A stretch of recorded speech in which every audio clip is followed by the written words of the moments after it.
আল্লাহ নবী সাল্লাল্লাহু আলাইহি ওয়াসাল্লাম বলছেন, হাদিসের মধ্যে আছে, যে ফজরের নামাজ পড়ে না, আল্লাহ রাসূল বলছে ওয়া ইল্লা আসবাহা খাবিসান নফস কাসলানান, ফজরের নামাজ যে পড়ে না, রাসূল বলেন সে হচ্ছে খবিস। খবিস, এটা খবিস তুই বেটা। এই তোমরা যারা ফজরের নামাজ পড়ো না, খবিস তুই বেটা, খবিস। পাউডার লাগায়, আবার পাউডার লাগাও কিত্তা, খবিস কোথাকার খবিস, আবার পাউডার লাগাও কিত্তা, ফেয়ার এন্ড লাভলি ডলও কিত্তা। কথা বলেন না কেন? তুই কিত্তা পাউডার লাগাও, পাউডার লাগাইলে বুঝি সুন্দর হয়। বেড়িয়ে দেখো না পাউডার লাগায়ও, এ বুড়িয়ে লাগায় ঘন্টা দুয়েক পর আবার এ বুড়িয়ে দুইয়া লাগে, বুড়ি জান এটা ধোকা, ঠিক কিনা বলেন না?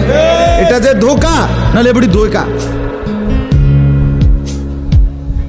মেকআপ বক্স ধোকা আবার লাগাইয়া সেরা, এটা ধোকা, এটা আসল না, এটা নকল। আল্লাহ নবী সাল্লাল্লাহু আলাইহি সাল্লাম বলেন বেনামাজি খবিস। আর নবীজি হাদিসে আছে, বাথরুমে ঢুকতে, পেশাব পায়খানায় ঢুকতে নবীজি খবিস থেকে পানাহ চাইতেন, দোয়া পড়তেন।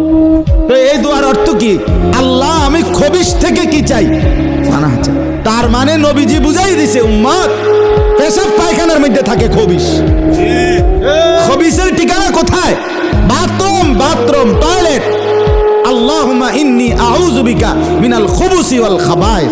আল্লাহ খবিস থেকে পানাহ চাই। বাথরুমে ঢুকতে বলেন, বেনামাজি খবিস। এই খবিসের ঠিকানা টয়লেট।